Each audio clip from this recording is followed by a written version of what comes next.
Chapter 6. Uh-oh. My eyes opened and I could see the sun behind the branch of a Christmas tree. I jumped up, folded my blanket inside my suitcase, hid it, and started running the 6 or 7 blocks down to the mission. I turned the corner and said, "Woo!" There were still people lined up waiting. I started walking along the line. The end was a lot farther away than I thought. The line turned all the way around 2 corners, then crossed over 1 street before I saw the last person. Shucks! I walked up to get behind him. He said, "Line's closed. These here folks are the last ones." He pointed at a man standing next to a woman who was carrying a baby. I said, "But sir," he said, "But nothing. Line closed. These here folks are the last ones." It was time to start lying. I didn't get any food now. I'd have to steal something out of someone's garbage, or I wouldn't be able to eat until the mission opened for supper. I said, "Sir, The man raised his hand and said, "Look, kid, everybody's got a story and everybody knows the rules. The line closes at 7 o'clock. How is it fair to these people who's been here since 5 o'clock that you can sleep until," and he looked at his wristwatch, "until 7:15, then come busting down here expecting to eat? You think you got some kind of special privilege just because you're skinny and raggedy? Look, in the line, there's lots of folks look just like you. You ain't the worst. Supper starts at 6 p.m. But you see how things is. You plan on getting fed, you better be in line by 4. Now get out of here before I get rough with you." Shucks, being hungry for a whole day is about as bad as it can get. I said, "But..." He reached in his pocket and pulled something out that looked like a heavy black strap and slapped it across his hand. "Uh-oh, here we go again." He said, "That's it! No more talk. You open your mouth one more time too many, you wrong kids today don't listen to no one. But I'm going to show you something that'll improve your hearing." He slapped the strap on his hand and started walking toward me. I was wrong when I said being hungry for a day is about as bad as it can get. Being hungry plus having a big knot on your head from a black leather strap would be even worse. I backed away, but only got 2 steps before I felt like a giant warm hand wrap around my neck from behind. I looked up to see whose doggone hand it was, so doggone big and why they put it around my neck. A very tall, square-shaped man in old blue overalls looked down at me and said, "Clarence, what took you so long?" I got ready to say, "My name's not Clarence, and please don't choke me, sir. I'll leave." But as soon as I opened my mouth, he gave me a handshake and said, "I told you to hurry back. Where you been?" He gave me a shove and said, "Get back in line with your mama." I looked up and down the line to see who was supposed to be my mama when a woman pointed her finger at her feet and said, "Clarence, you get over here right now." There were 2 little kids hanging onto her skirt.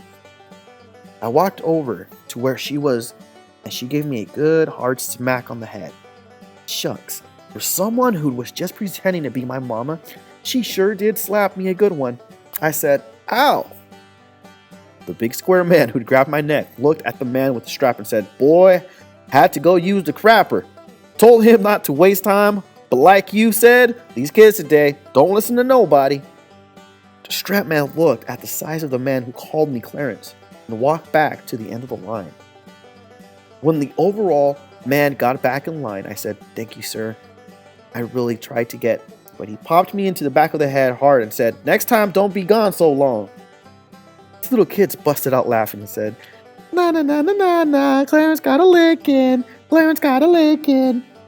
I told him, "Shut up. Don't call me." Then both my pretend papa and my pretend mama smacked my head. She looked at the people direct behind us and said, "Mercy, when they get to be this age..." The people weren't too happy about me taking cuts in the line, but when they looked at how big my pretend daddy was and they saw how hard him and my pretend mama were going upside my head, they decided they wouldn't say anything. I was grateful to these people, but I wish they'd quit popping me in the head. And it seems like with all the names in the world they could have come up with, a better one for me than Clarence. I stood in line with my pretend family for a long, long time.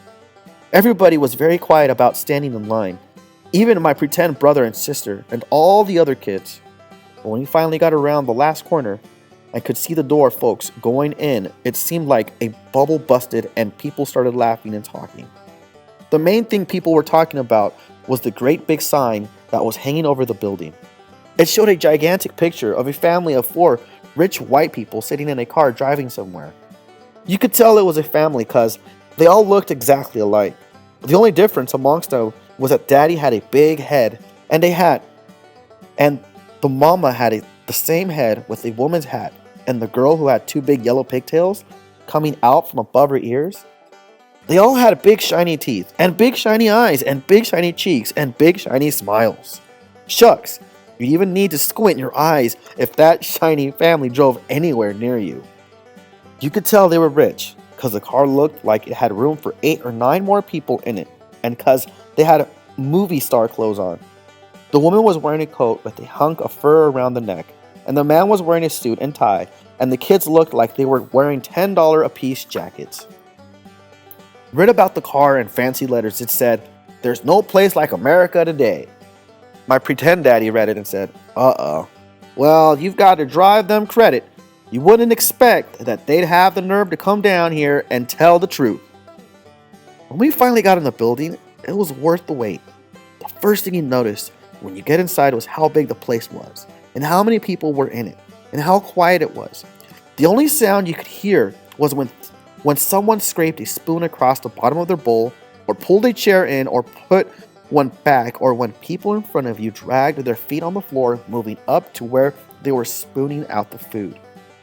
After we'd picked up our spoons and bowls, a lady dug a big mess of oatmeal out of a giant pot and swabbed it down into our bowls. She smiled and said, "I hope you enjoy." Me and my pretend family all said, "Thank you, ma'am." Then a man put 2 pieces of bread and an apple and a big glass of milk on your tray and said, "Please read the signs to your children. Thank you." We all said, "Thank you, sir." Then he walked past some signs someone stuck up on the wall. One said, "Please do not smoke." Another said, "Please eat as quickly and quietly as possible." Another one said, "Please be considerate and patient. Clean up after yourself. Your neighbors will be eating after you." And the last one said, "We are terribly sorry, but we have no work available." My pretend daddy read the signs to my pretend brother and sister, and we all sat at a long table with strangers on both sides of us. The oatmeal was delicious. I poured some of my milk into it so it wouldn't be so lumpy and mixed it all together. My pretend mother opened her pocketbook and took out a little brown envelope.